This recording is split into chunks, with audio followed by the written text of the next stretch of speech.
Bueno, para instalar la eSIM en ese Xiaomi 13T, ¿qué vamos a hacer? Muy fácil, vamos a ingresar directamente a los ajustes del equipo, pero antes de eso es importantísimo conectarse a una red Wi-Fi. Luego de eso vamos a tarjeta SIM y redes y nos aparece la función de usar eSIM.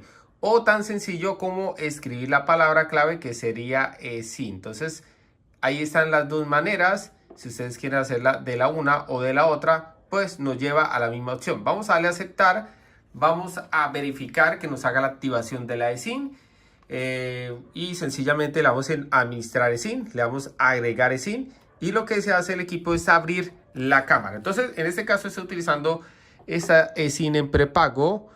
Vamos a verificar que el equipo haga el enfoque y automáticamente empieza a hacer la lectura. Entonces nos dice el operador en qué está, agregar.